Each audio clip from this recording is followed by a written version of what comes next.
So like, yeah, I kind of want to get to that sort of top 100 mark consistently, I guess. Um, I mean, if I'm playing seriously, I'm probably not far off that. Like Yeah. my one, like in terms of my like on the gun skills, it's not bad. You know, like I'm pretty good. I just I guess make some stupid decisions and clutch moments, I guess. Alright, that's fine. So right now, squad FPP is probably one of the hardest to get to top 100 in. Yeah, That's just due to the fact that most of the comp players will grind that leaderboards, whereas like, for example, if you were to do duo first person, the difference in the top 10 leaderboard to the squads is squad top time played would be 4 days played over the whole season, whereas duo will be like 1 day played. yeah, And regarding to the leaderboard itself, this season we had someone who had double the hours played than any other person just to hold rank 1 in squads. But he was doing that. He had to do twice as many games as everyone else because he wasn't winning as much. So he wasn't generating as much points. And when you're up into the top 10, if you lose, you'll lose like 10 rating. But if you win, you'll gain 2. yeah. So it's really, really hard to stay there.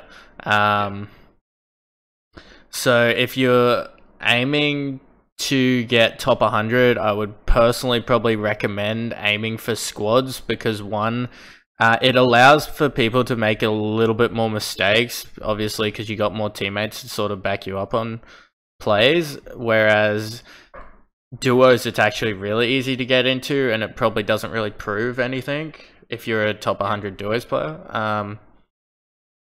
So I'll just go over like what you sent me and sort of just discuss it right now. So drop zones and positioning is one of the main points, which is first 2 zones. Okay. With this, drop zones, especially in public lobbies, the idea and concept is just to get as far away as any other team from the plane, mainly due to that, like, a lot of public people will generally, instead of just parachuting and looking for a vehicle and driving away, they'll parachute to a given place. So say if it was near Pachinki, they'd all parachute to Pachinki if it's in parachute distance, whereas no one would parachute along a road, find a vehicle and go prim. So you've got a whole town to loot by yourself. This also stops the early game cheese, so you not finding a gun, whereas the person finds an AR right next to you and you don't have a helmet, they one-shot you. Like, Yeah, that happens a fair bit. I mm, guess I'm like, again, the problem is in terms of me taking the game seriously. Like I guess I'm sort of kind of aggressive and keen to get kills, yeah. but like, you know, like I think we all kind of like that when we first started, and we're not trying to, you know, grind, I guess. The one of the biggest problems that a lot of people have that aren't in top 100 is they don't like center diving, like taking objectives that are in center of the zone. They normally don't have a vehicle and they're running around like on the edge of zone, Yeah, which generally like cucks a lot of players. You have to play the edge of zone really perfect with a team if it's like a really, really good lobby and there's a lot of people that know what they're doing. You have to play almost perfect to win, like hugging the edge of zone, so it's really hard to play that style. First person general skills, when and how to peek. So I'm guessing like you're either peeking at a bad time and like making it worse for your team, or yeah. I mean, it's not really. I guess it's just general skills in terms of first person. yep. Like there'll be little bits like nuances that I haven't really sort of got to the point of, you know. Okay. Do you know what I mean? Like when you transition from third to first, there's a big difference in terms There, of yeah, there is like a big gunplay, difference. you know. If you if you haven't played any other first-person shooter game, it comes at a little bit of a disadvantage. I came from Arma 3, which we played on first-person servers, so it was really easy to adapt to this. I can give you some sort of explanation while we're in game on how first-person players peak, because it's a little bit different. There's a couple of different styles, and it just comes down to like what your preference is. Yeah. There is a really easy peak, and then there's a advanced, and then there's a ridiculously advanced. So you can always like move up the skill levels if you want to try the other one, but it does take a while to adapt to it. So the next one is when to push in early game and when to pull back and loot. With general strategies, when to push in early game. Is this after you're looted, or is this if there's like a team really close to you while you're looting? Yeah. So while I'm looting, if I've got people around me, Okay. Do we go loot? Do we like look to sort of maximize what we've got, or do we push them prior to them, getting loot? Okay. There's a couple of play styles that people do. It all comes down to like what your team's preference is. So for example, a lot of teams like my team will generally prioritize just looting a section and just making sure they don't push us in the early game, just so we have enough loot to sort of survive like mid and late games.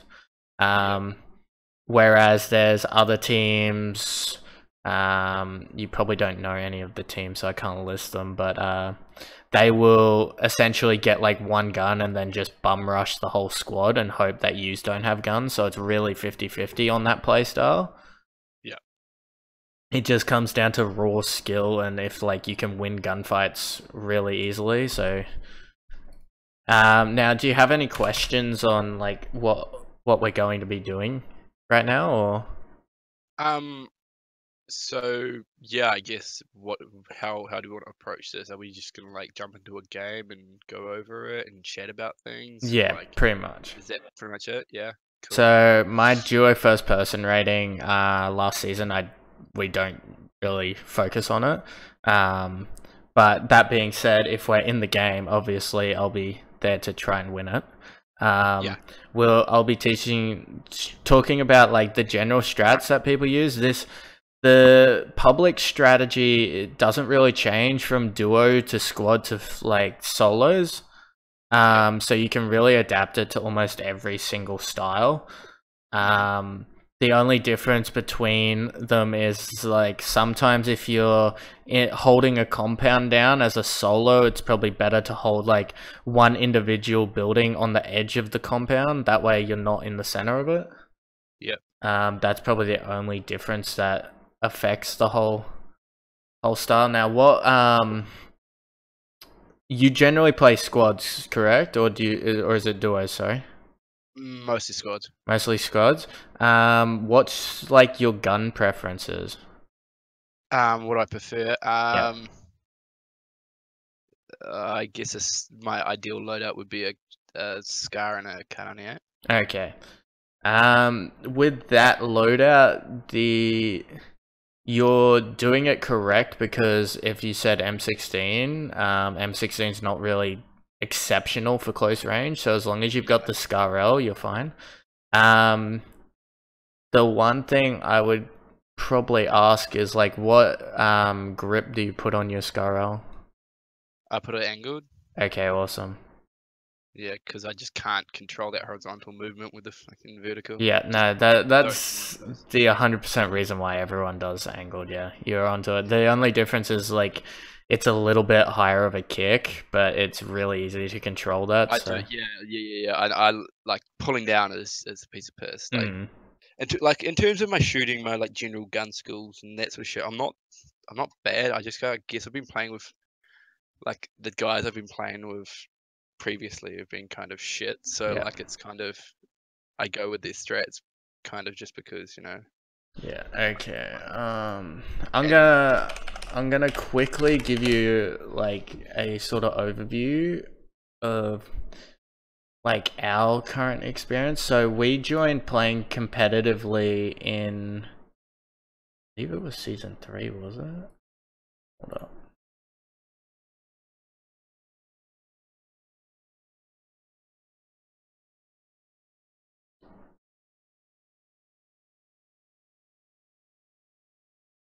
It was season 4. No, that's not right. It was 100% season 3. Why did I can't see it. Okay, it must have glitched. Currently, the way the first time we got rank 100 in squads, we were playing as a 3-man with two players that we sort of a really high gun skill, and we were playing with someone that had overall a 0.7 KD. Shit. Which was ridiculously rough to, especially as a 3-man, to sort of win gunfights. And yeah, so it is possible just as a 4-man to get top 100 just by grinding. So just be aware that like the more you play, obviously the higher rating you're gonna go if you're getting top 3 or above. And then once you get to around top 50 is when you have to be winning every time just to gain points. Yeah. And after that, we ended up finding players to play with, and we sort of played as a team to then work out where our faults were. We started winning consistently in public games, and then we've moved to competitive. And now at the end of our Cybergamer season, which only ended like last night, we ended up tying for 5th with Mindfreaks, which they're ranked like, I think on duo first person they were rank 1 last season, all their whole squads. So I'll grab your Steam and add you on Steam so that if you have any other questions after, you can always talk to me if I'm in game. Yeah. Who the hell is that? Okay. Someone's spamming me messages. Okay. Oh, you don't have your Steam link to it. That's fine. What's your Steam username? It's the same. It is? Okay. Alright. There we go. Did you grab that? Did you get that? Yeah, man. Awesome.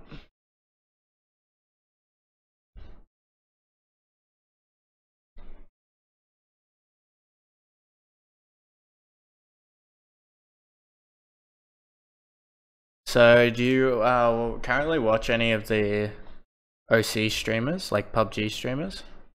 Not really. Okay. I probably should, I guess. If you want to give me like a couple guys to check out. You can probably watch. One of the best people to watch would be probably like Edge Oz and Critical Motion. It's pretty easy to find their actual like Twitches. And yeah, they're probably like on the rank 1 like best players currently in our league, so it's really good to watch them. I'll chuck it in duo first person. There we go. Yep, you can ready up whenever you want. Oh my god, okay. One of the guys I call bad is currently rank 1 in duo first person. Yeah. Nah, he's not bad. We just be mean to him for no reason. It's funny. Give shit. Yeah. Fair enough. He's probably played 1 game too.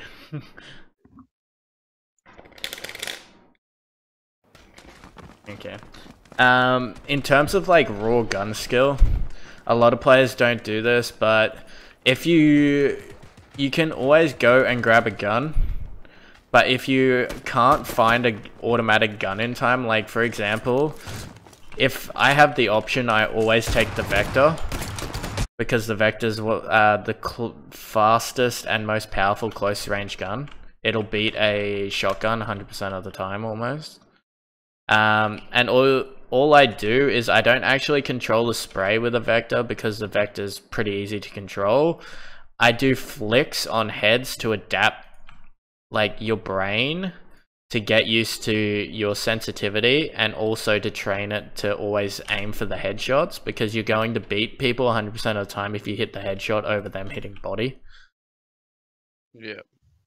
If you don't find a gun, you can always use just your center crosshair and just put the dot on the head to just learn sort of like your sensitivity better. That's some of the problems people have, is they always lose gunfights because like a lot of players in CSGO are trained to shoot head, and some players haven't played CSGO, so that's like their downfall. Yeah. Just, I guess, headshots is... Yeah, headshots are the ideal thing to aim for, mainly because you're just going to do the most damage. Even if they do duck your shot, you can still quickly adapt to the headshot, and you're going to beat them if like you have a level 2 vest. So yeah. Some things to note is that you can actually see the plane in the sky. So if you go and look where the crash plane is, you can see where it's going to come in. So it's actually going to go this way. Yeah. Or it may even go this way. So you sort of like know exactly where you're going to be planning to shoot. You don't really have to know, but it's sometimes good to sort of strategize where you're going. If your in-game leader or shot caller is like pretty not up to par and can't decide very fast. Yeah. Gives you a bit of extra time. So this plane's going to go this way. With this strategy, you can shoot for Kameshki, you can go towards Severny, you can even go Mill, but Mill's pretty popular. So what we'll do is we'll aim here and we'll go Severny. Yep. And our concept here is just to find a vehicle. We don't want to land sort of without a vehicle. Sometimes you don't have an option to, but generally there's a spawn here, a spawn there, and a spawn there, so we should be fine.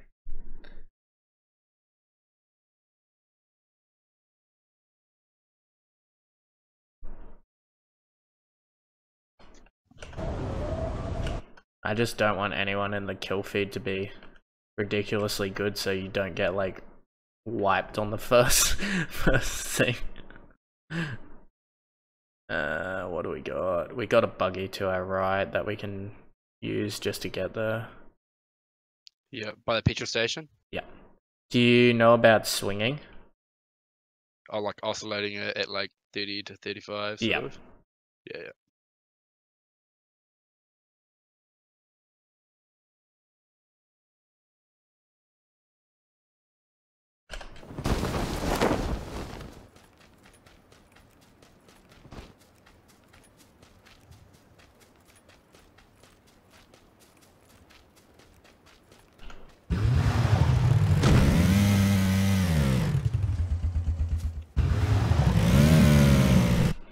I have to mute buggies. I'm so used to actually I'm gonna take this as well, so we have 2 vehicles to get in with. Sweet ass. Bike's hella fun. The 2-seater is one of the most valuable sort of vehicles in squads. If you know you're versing a good squad in your lobby, you can always get someone to take the bike and check if the compound's taken, because it's ridiculously hard to actually shoot someone off the 2-seater if they're going full speed. Yep. That's a pretty cool strat. I like that.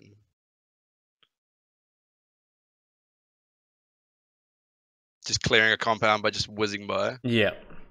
The main telltale if someone's there is if they're hiding a vehicle. A good team will always have a vehicle, like not really hidden, but protected by like the outer walls.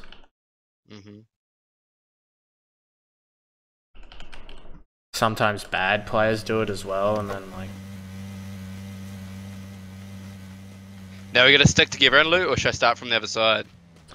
With this, generally, it's normally better if you work as a 2-man squad, but with this zone, we know no one's coming here.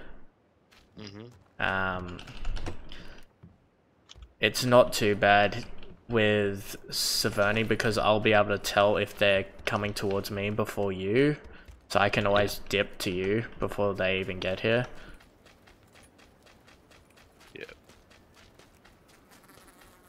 That's why if you're generally coming like this,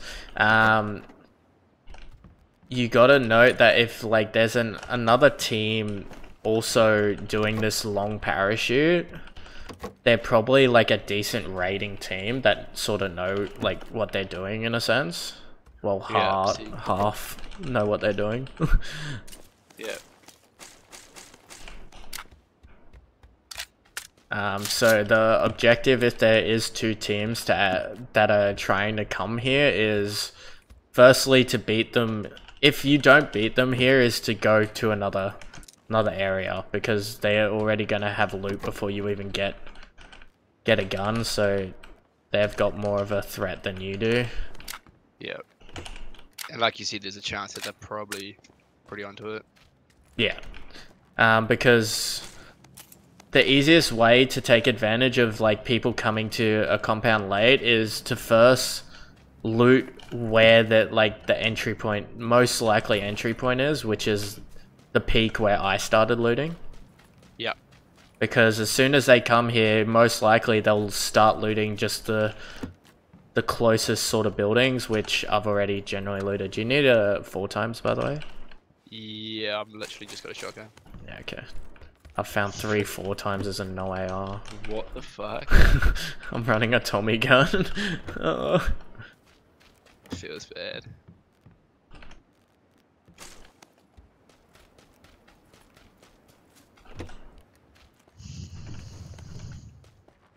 Now, do you use tab to loot?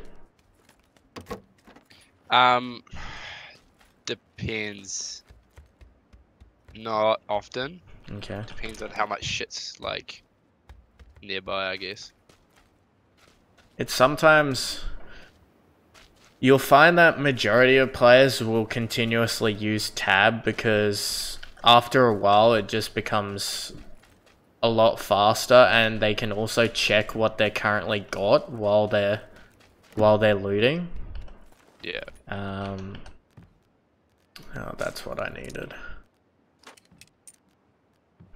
So if you get into the practice of using tab, it can be very beneficial for you. Cool. Give that a nudge.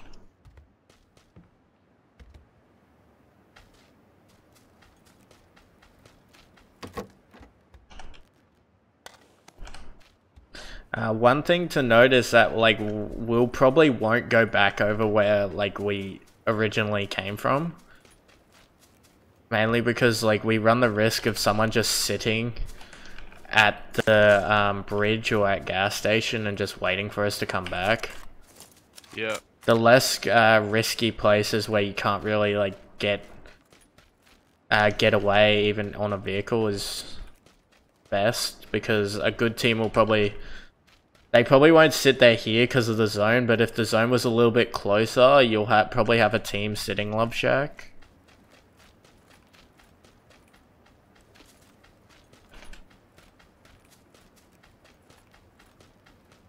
How you getting on with loot?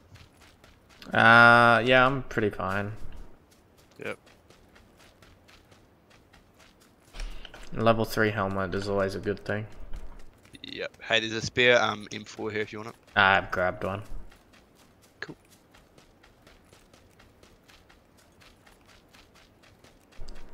Now with this zone, it generally doesn't hurt as much, but we're not going to tank it because, for one, I have 1 booster, and I'm not just... Unless you have several boosters, it's probably still not worth tanking the first zone. Yeah. Because It's just, if you come in and there's already a team there and you're already chunking, it's not a good feeling.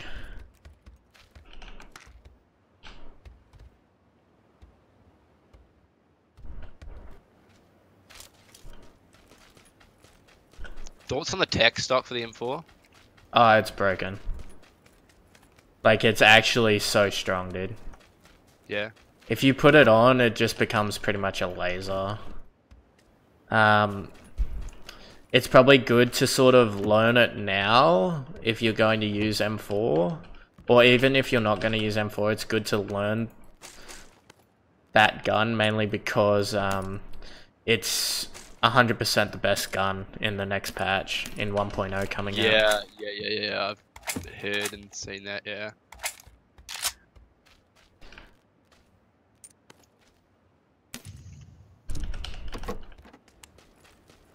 Yeah, I was using Scar over M4, but I guess next patch is going to change that.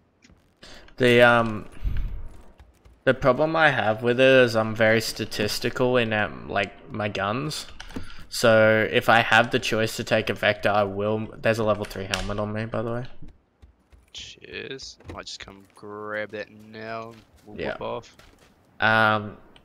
It has the highest base DPS if you are to hit all the shots, whereas a lot of players will take an AK thinking that it's the best short range gun, but it's currently not. And it's even harder to use as a recoil than the Vector is, so... Yeah, damage per second on the Vector is crazy. Right now, I'm currently running the AK as my close range gun because I haven't found like another 5.5 gun or a Vector. I would much rather use like an M16 for my long range gun and an M4 close range because it's the difference between them is about 10 damage if you hit all the shots. So it's really nothing, and you've got a less likely chance of hitting all your shots if you're running the AK. So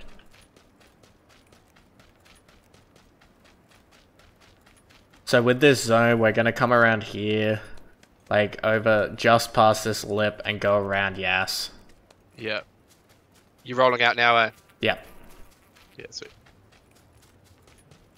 Otherwise, if you're sitting here too long, I don't want to sit here when the zone touches and just start chunking through. Yeah.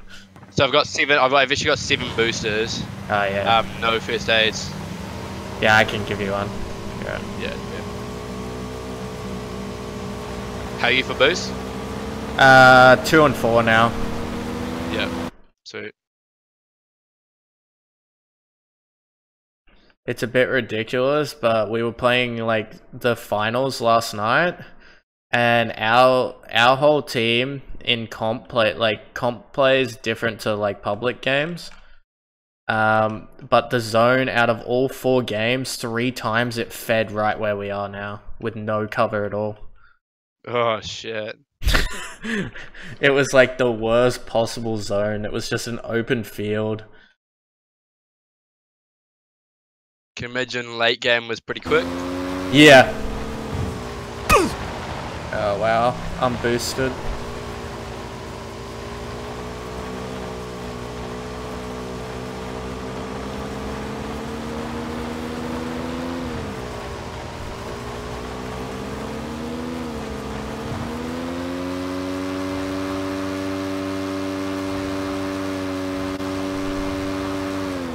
I'm just gonna quickly check this love shack right here.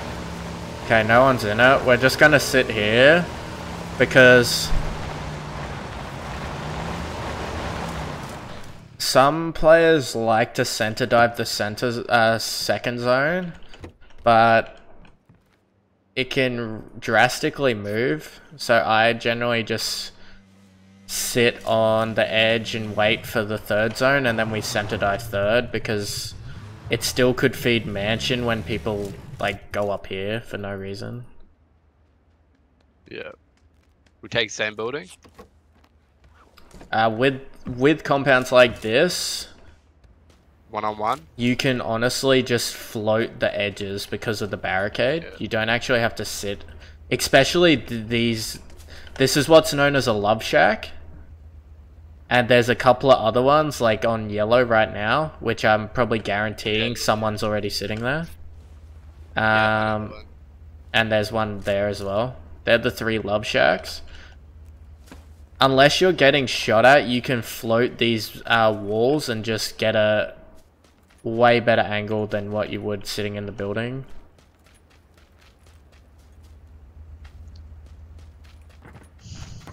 I'll grab one of those first aids, man. Yeah. I got you 4 times as well if you don't have one. Oh, yeah, I need one. Check it on the M16. Don't have a flashlight or anything, spare? Nope, I'm running empty. Yeah. Did you want mine off my M4? Nah, it's fine. What have you got? You got M4 as well, eh? Yeah. I can run without an flash hider on mine, so I'm not too fast. All good. It's just, I mean, if we're taking range shots, the M4 is going to be bouncing a bit more than the M16.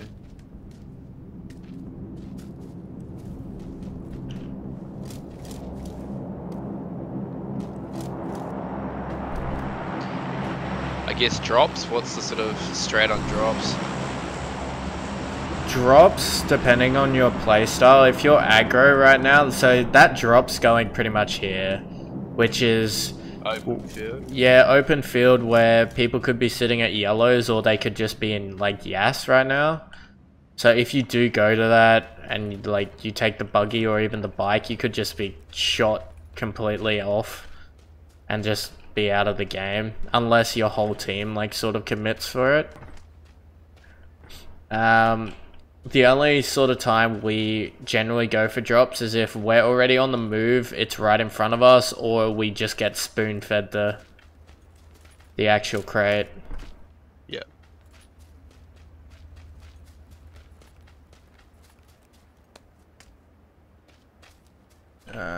So this zone's going to come in, and just due to the fact that it fed top, it's unlikely that we're going to get fed again. Just due to the RNG, it's a lower chance. It's still possible though.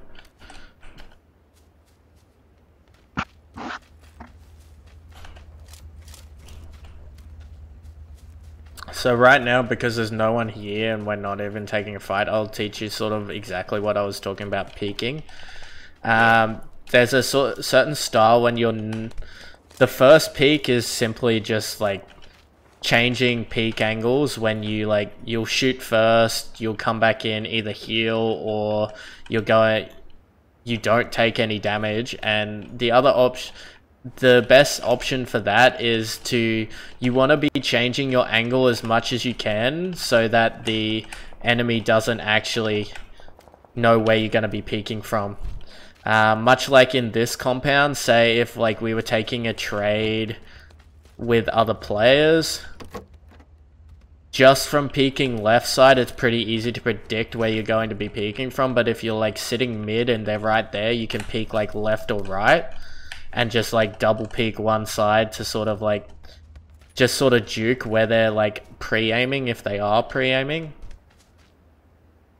The other sort of style is like when you don't have any cover at all and it's very, very advanced, where simply they're pretty much standing still, but the difference is they're constantly doing this while shooting. It's very hard to learn to hit those shots, but it does give you a slight advantage over someone standing still, because it's 10 times harder to actually hit body shots on them. The third style is the spray and break. So you simply like peek and shoot 3 bullets and then re-peek after like you've already either taken damage or they've taken damage, because most people aren't used to the fact of someone re-peeking like straight after they've already peeked.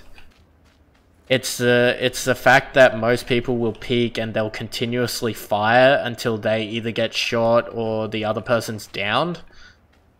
Yeah. It reduces the chance of you actually getting knocked. Alright, so we're gonna move now. Buggy and bike, right? Yeah, with this zone, It's really rough. I'm going to float shit shack. You'll wanna just sit behind me by a fair distance just in case someone is there. I'm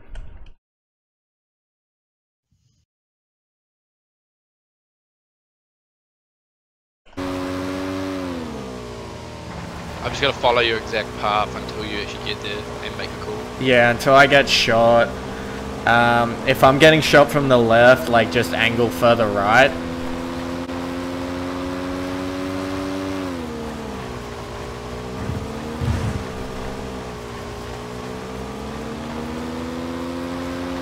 Doors have been opened. I can't see a vehicle. Oh no, there's players there. Step out of it. He's shooting at me, you're fine. What we'll go is we'll take this yellows over here. Generally, not many people sit here, so...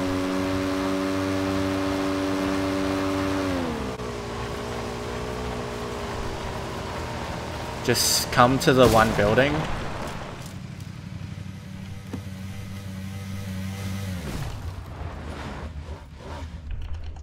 Oh fuck, I blocked your bike in. That's fine.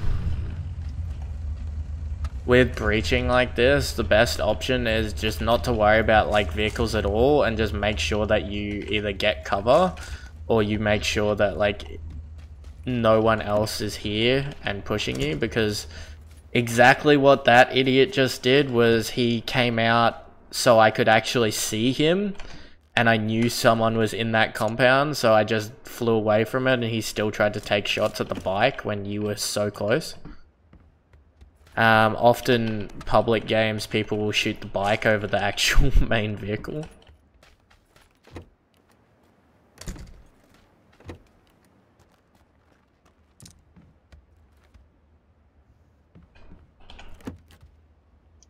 The only other option that generally some squads will do, not in duos though, like if it's a squad, they might just completely breach it even knowing there's players there. To take the fight, mainly because if it's a squad in Love Shack, it's very hard for them to win the fight inside. There's certain like spots where it's really good to breach vehicle. Vehicle coming in on me. Yes. It's a bike, he's just driving past. Yeah. He's slowing down. He's up at yeah, the double reds. That's fine.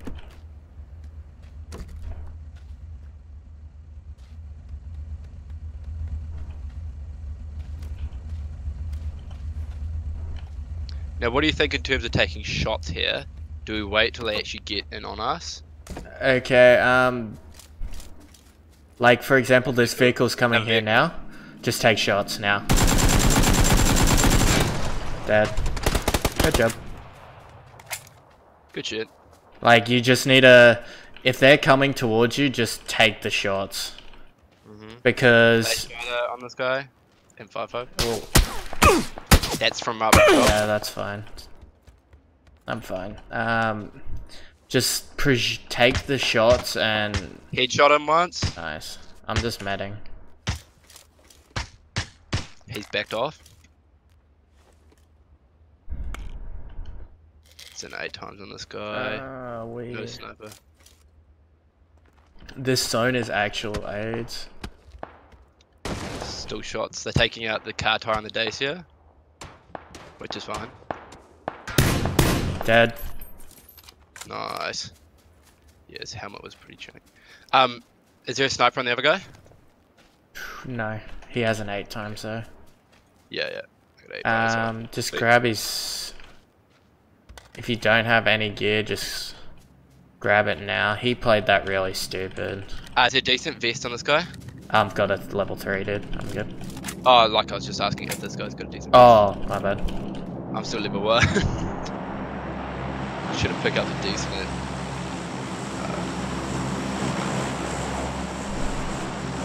So, next time when you're looting, it's really good to always leave a place with full level 2.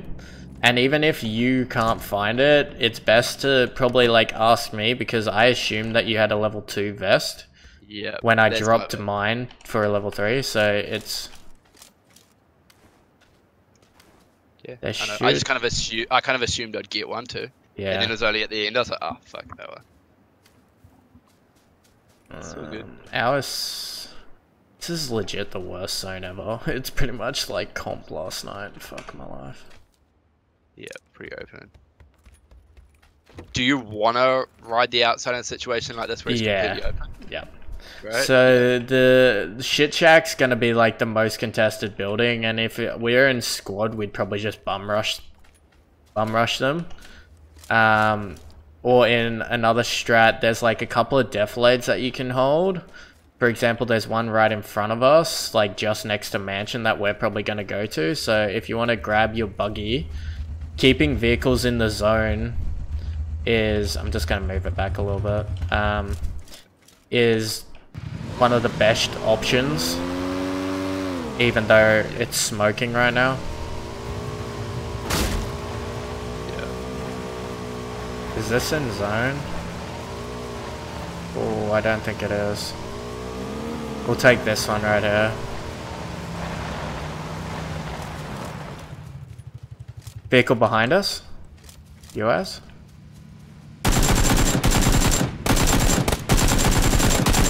Tag twice. Fuck my life, my AK spray is not good. He's really weak, and he's looping around. He doesn't really know what he's doing. He stopped up. He's getting shot at. Yeah. Just be careful here. You don't want to... I've got a suppressor on the M16, so... Okay. Stealing kills right now. They're getting mad pinched. You can fight this. Dead. Ah, you bastard. You took them before me. Sorry, dude.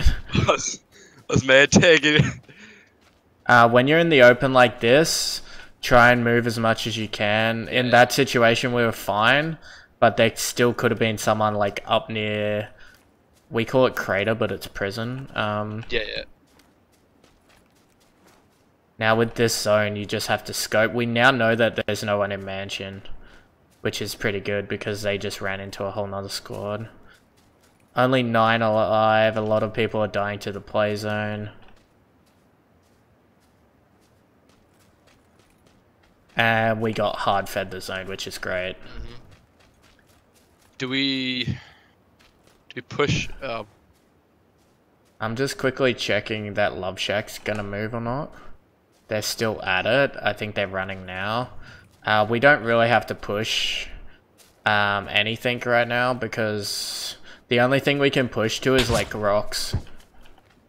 On the outside wall, I'm gonna take out their buggy tires. Holy shit, you like scared the fuck out of me then, because I thought it was someone else shooting me. Yeah, I know. It was like just over. It was just over your head. Could see you running past. There's a player 210 running in. I'm just gonna take pop shots to try and... He has no idea where I'm shooting from. 210. Yeah, he's at a tree. Good. Okay. Oh, okay, I'm not peeking that. He has a car 98. You need to get to full, man. That level 3 ain't gonna do.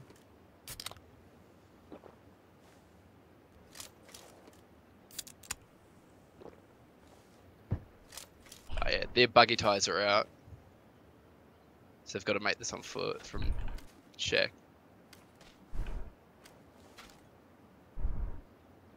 Do you want me to push up slightly to you? There's nothing really to hold, so you're quite fine there. This tree. Yeah.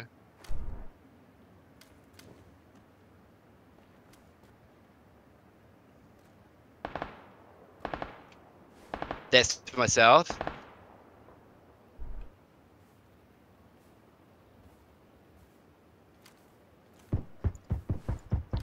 Are you good? Yeah, I'm good. There's just 2 guys to myself. I'm just gonna loop back, just to try and stay up. They're tagged, 1 shot. Both of them. They're getting stolen. One's knocked. Yeah, they're both one tap. They're not completely down. There's one left there, so just be careful. We have to wrap into these guys. So it's probably best that we actually push them. Is it just at that tree? Yeah, the one that I've just knocked it. I just Yeah. knocked a shot on it. You can see it. Yeah. The tree behind that, they've gone behind the ridge. Pushing, Dead. pushing. Killed him with a Nice. frag. Nice. Now who are they getting taken from? The guy's like southwest somewhere. Okay, pushing up. There's no cover here.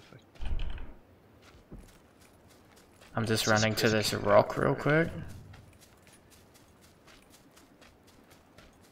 Yeah, it's a 1v2 right now. We just need to play it smart.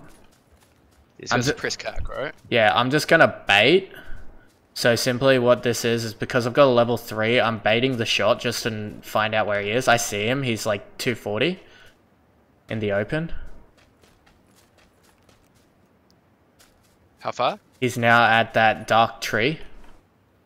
I see him, he's just peeking left. Just make sure you're in zone right now. Start going to zone.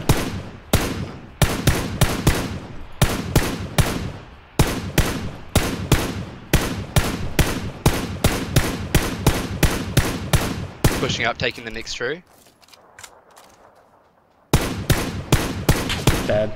Oh, nice. Good work, man. What the fuck was he doing? I was pre-firing like both angles, and he takes 2 shots of me and then re-peeks to try and Car 98 me with a level when I have a level 3. Yeah. He was in zone too. I had like 40 hit points, no kills. Feels bad. That's alright. Good shit, man. The strategy really doesn't change that much. So as you saw, like 2 people dived into us because they needed a compound. The only the problem like that some players have is if in duos you probably don't have the best angle to deal with them.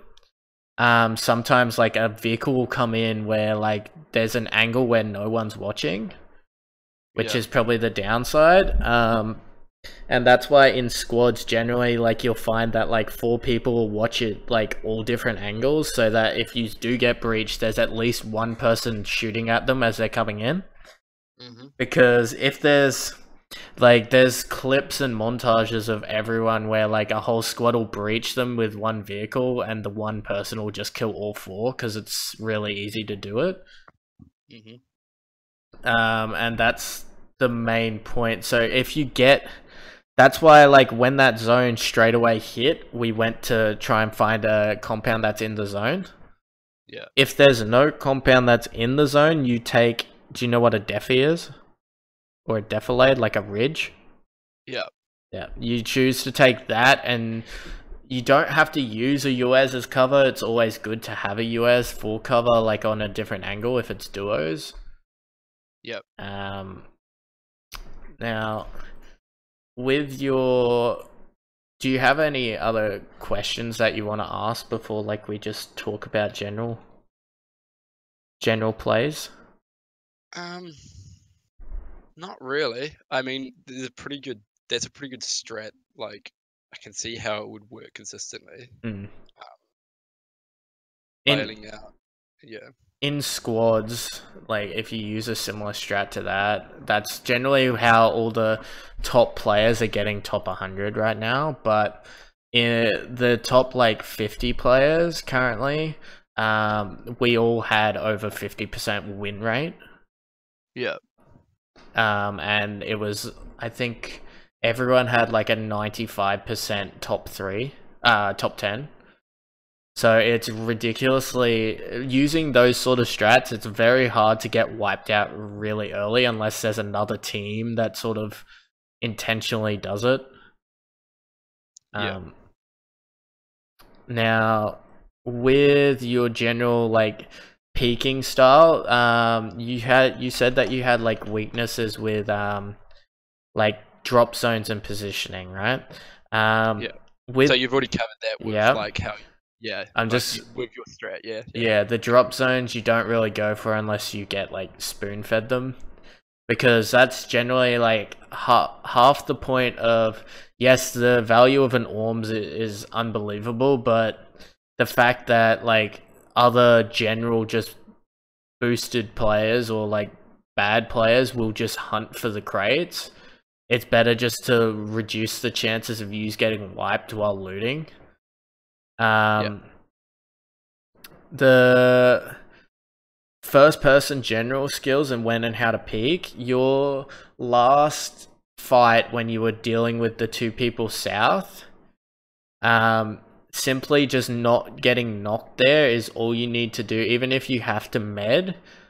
Not getting knocked in that situation gives me enough time to come back to assist you because I'm a bit fast spread. Yeah. So if you getting knocked, like that's why I said I wasn't going to peek the car 98, because if I get knocked there, it's in a really tough spot for you to actually get to me. Yep. So just taking fights when you know they have a longer range gun is probably like not the ideal situation. When to push in early game and when to pull back and loot. So we sort of covered that with like it's almost non-existent early game for top players. So the fact that like last season we'd like center dive a building and there'd be no one near us for like 30 minutes into the game where I'm just running, like there's a love shack over west of Yass over the water where we drove past. I would literally be running on the wall, just jumping because no one's near us and we weren't getting shot at. It's at that point, like a lot of players are learning to sort of take compounds into the zone. The ideal one is center compound because it's more likely that you're going to be in the next zone. Yeah. And that's the reason why a lot of people will take center compound. Solos, it's the exact same. Taking the center one will guarantee you entry into the next zone, so you're not going to be cucked by the zone. And making sure to keep a vehicle up, so if you do get unlucky, so that you can move to it, is probably the best option. If we had a UAS in that last zone, we essentially could have brought the UAS to the rocks that I was currently sitting at and using it as a shield. And if they do end up shooting the tires out, then like it's still just a shield anyway. But if they don't and we get really badly cucked by the zone, we can always use it as a quick escape to sort of just get into the next zone and use it as a shield again. Yeah. Yeah, I've used that a little bit in terms of UAS. There's been a few times I've had to blow out tires and shit. But I think like the big thing that's gonna help me is just that whole early game strat. Yeah. Where we don't just go to a big place that's just within parachute.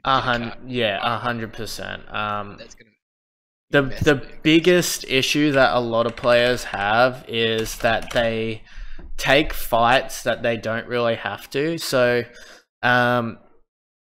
especially in competition, our whole looting idea is if like this plane's fine, we 100% go Kameshki because not a lot of teams go Kameshki. However, there was like 3 teams that knew our strat and tried to intentionally like fuck us in finals. So we had to, if there's a team you have sort of like a 50-50. If there's another team coming with you, use either dip to another spot and get away from them, or you wait until they play chicken and they dip, because generally teams won't want to take those early fights. So it pretty much guarantees you into the late game. Yeah, but I suppose in public matches it's completely different, where you'd probably prefer to dip because it's more likely that they're going to continue. Yes. Is that true? Yeah. The difference with ours was like we were versing a team that's highly aggressive. So we were just like, yeah, we're dipping on this because we knew they would want to fight us there. Yeah. And choosing some of the options, like choosing when and not to fight, is like one of the big issues that a lot of people have. So I wasn't at first going to shoot at the guys at the US, but then I realized how close they actually were to the other team, and I could crossfire the other team while they were shooting at the US. Yeah, yeah. So the actual big situation there is, we pushed up on that hill and we saw the US, and they were both sitting behind the US, and the other players were at that tree, right? Yeah. The biggest threat is to actually shoot the people that can see you straight away. So shooting the people that were shooting the US players is the priority, because they can actually shoot you first. Yep. Until the guys at the US turn around, that is your priority threat. And then when the US people turn around, you switch to the US users. So in that, hopefully, like in other situations where they're not in like 5 meters of a gunfight, some players will turn around to crossfire you while you're shooting to try and pinch them. And you just gotta sort of assess, well, who's gonna be the person that can take the best shots at us right now. And until that like one of the people at the US turns around, the threat would be the tree, and that's why I shot the tree first. Yeah. So just like identifying that, and like there was, for example, there's spots in using a suppressor, you can sort of get away with it in public lobbies, but generally higher tier players will be able to 100% tell where the silent gun's coming from. So even using a silencer, sometimes just being able to free fire at people doesn't always like guarantee that they don't know where you are. So that's why because of the range that we were fighting at, and how open the field was, that's why I didn't take shots at the people leaving Love Shack until they got closer. Yeah. Because otherwise, if you're taking shots at them, you don't know where anyone else is, and you're in a very, very open field like that, you're going to probably get crossfired by another team and just like instantly domed. Yeah. Especially if you're scoped in. Yeah, I get what you mean. Yeah. Unless you're doing the jiggle peek, which at that range you wouldn't hit a jiggle peek. So no. So that's pretty much it. If you have any other questions, I'm free to hang around while you ask them to me. No, that's sweet. I think the main questions are going to come in when I implement it, obviously. Yep. If I come across sort of issues. I guess sort of a map of like sort of the compounds you would normally take would be pretty freaking awesome. But like you've said, those 3 main spots, right? So the Love Shacks are ideal if they're center, though. Yeah. Mainly because the reason for that is the only one that's really close to another building is the one that they were sitting in, which there's no name for that shed, but we call it Bunnings. Yeah. And that's the only way like another team can get close to you to sort of like contest firing at you. Or they take up on east of the mansion on that hill. Where that is a prick to breach, by the way. If you know there's people there, don't breach that. Yeah. Or you can, but you sort of have to take like the other. Do you know what building I'm talking about? Actually, I'll try. Yeah, like YouTube Hill, right? Yeah, that. Yeah, you generally don't want to breach that ever unless you have no other option. And generally, I would say most players, if you have a good option to take, like, do you know what a garage building is? Yeah. Okay. Those are really, really good to hold. And you can also hide your, you can hide your vehicles in it and protect them for a couple of zones. So that's why they're so popular. Yeah. They're really easy to hold as well. There's only one spot that's optimal to breach, which is like the back side of it, right where the stairs are on the inside. They're really good to hold. or double stories are really good as well. Try to avoid yellows like we sat at, but we had no other option to. Yeah.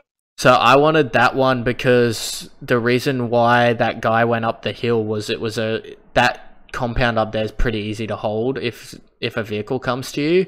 The problem with him going up there was that he had no chance of the zone feeding that spot. So he would have to move 100% after he got there. Yeah.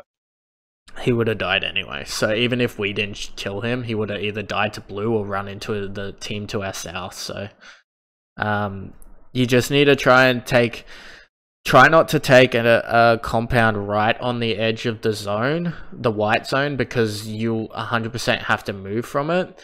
And that's why the objective to find either a close to center zone is valuable, because you can get fed. And then you don't have to move at all, and then you can just hold and reduce the time where there's a higher population of players. Yeah. A lot of players think that to get high kills in games that you actually have to go frag hunting all the time. In squads especially, if your squad just plays exactly like that strat, by the end of games, like generally you've killed 2 to 3 squads alone, and that just bumps up your KDs, and if you win you don't die, so it bumps it up even more. Even if like your team gets like 7 frags and you get 1, as long as you don't die, you're still bumping up your KD. But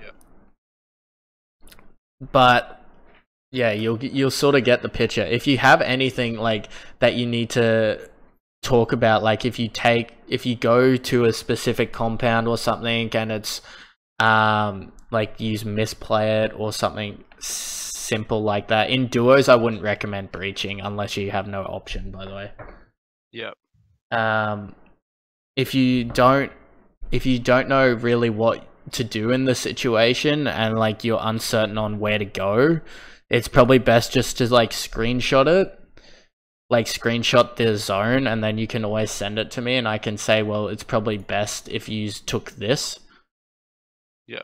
And then you'll sort of know exact, because like the main situation in games is people not knowing what's the best to actually take, and they're out of position. They're running through like zones where people can just freely hit them.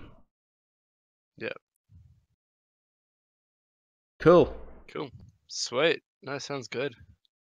Well, I'm hoping that you learnt a bit from the game that we played. I can always send you a video clip of like someone on TSM peaking, so you sort of have an understanding of how like the best way to peak if you're still unsure about that. Yeah, I mean that would be helpful. Any reference material is always good. I try and do this with tell a lot of players, and even high elo players don't do it, so don't get disappointed if you keep like forgetting about it. But there's almost like there's a 5-finger rule that I like to use, which is you should peek and shoot at 5 bullets in an auto spray, and then you should re-peek. The reason for this is that like the first 5 bullets in almost every gun is a vertical spread, whereas there's no horizontal spread at all. So even if you didn't have an angled, it would still be a vertical. The first 5 shots are all vertical, so you can re-peek and it resets the actual recoil of the gun. So yeah, and you in many cases would re-peek the same spot, right? Like a couple shots and re-peek it, or you want to go for a different angle most of the time? You can. It all comes down to a mind game. So like, if they're running out of cover and you're peeking them, then 100% you could take the same spot because they're not hard aiming it. Yeah. The main thing for if they're just hard aiming that one side, then you'd peek the other if they're out of cover. If they're in cover, it comes down to just like a 50-50, like it's almost, yeah, it's just simply a mind game. So if you peek right and take a couple of shots, he might assume you peek left. So you peek right again and sort of outplay him in a sense. It comes down to how good the player is. At first, I'd probably recommend just peeking right and then peeking left and getting used to left and right peeking consistently, and then you can sort of switch in a couple of double peeks on the one side. Yeah, I'd definitely say I left and right very often. Actually, I normally pick left if I know they know where I am. Yeah, But okay. I don't know. I don't know. It's really 50-50. If they're right side of you, peeking right's obviously the best. And peeking left if they're left side. The problem that a lot of players do is they'll peek right when they know the player's going to be on the left side, and they just like expose most of their body even while like peeking. Yeah. So trying to reduce the amount of body that you show when you're peeking is ideal. But it doesn't always, the game isn't always linear, obviously. So it sometimes comes down to someone getting a lucky shot on you, but obviously if you play correctly, then your stats will obviously show in the end how good you are. Yeah, I get that. By the way, you were a bit like annoyed how you only got 40 hit points. Don't stress too much on the actual damage. Like the something that you should work on first is simply like getting to the late game and winning, or either like getting top 3. Yep. And then after you're consistently getting that, then you can sort of be starting to focus more on how much damage you're outputting on players. And then it'll come really quickly, because you'll be so used to getting the high placements that you then adding on to being able to frag people from really far away is just, it'll just make it so much easier. Yeah. All good. Cool. Sweet, man. I'll send you a link to the video that that's sort of the demonstration of how they peak, and that'll sort of explain what I was trying to say in verbal communications. But yeah, other than that, I hope you enjoyed the lesson. I hope you learnt a bit, and it was legit, man. It was good. Trying to be as official as possible, because no one's doing this yet, so try and be what, sorry? As official as possible and sort of organized compared to other people. I have done coaching for other games, but it's a bit different with PUBG, so yeah, it is kind of. It's a hard one. But yeah, cool, man. I guess the next thing I've got to do is find like a good squad to join, I guess. Yeah, like it's really hard on this. If I'm honest, this Discord, it's really hard to find really, really good players. Yeah. I can honestly refer you to a couple of players that play on here that are pretty good. For example, like in the top 100 right now, you've got like Mishroom, Like a Pot. Both of them are pretty decent. Combat Wombat AU is really good, and so is Method FUD. Like those 4 players are really good. It's sort of just the fact of sometimes you can even get like, for example, I had my 2 teammates right now who they're all top 25. They originally started before we started playing together were like top 20k. Yeah. It really just comes down to how well you mesh and how well like you just communicate with where players are. So you just saying there's players south of me was all the information I needed just to come back to you and help. So communication's key, and just listening to where gunfights are and finding out, well, we know players are over there and they have to run to us. The only thing I would probably say that we didn't talk about was like zones. If you're like in those last couple of zones and you're on foot, say if you did not get the zone and you're complete opposite in a small zone, it's actually better just to run like a given left or right and wrap along the border of the zone towards the say the safe zone or white zone. Yep. That way, running into the center, you can run into two teams, get crossfired, and it's a really rough time. So, unless there's a lot of cover there, and that's the only situation where I'd run like center. Yeah. Yeah, I normally do that, but yeah, there's a heap of things that I'm sure I'll work on and will definitely I'm sure I'll improve my win rate. Now I've recorded this whole thing, and that's just for like general analysis of like how I was doing the coaching and everything. Do you mind if I upload it to YouTube? Go for it, man. Cool. Awesome. If you have any other, like, if you want another lesson or anything like that, I'll be free. It's a really rough time with like your availabilities. Normally I'm not on because I'm working at this time, but generally if you want another lesson or anything, I can always like sort of organize when I have work off. Well, when are you normally free? Generally like 5 o'clock, which is like 20 minutes ago or later. Yeah, I mean, I can make myself free then. That's fine. Yeah. Like for future purpose, I guess. Yeah, that's all good. All right, thanks, man. No dramas. If you have any questions, just message me, man. I'll be happy to answer them. Will do. All right.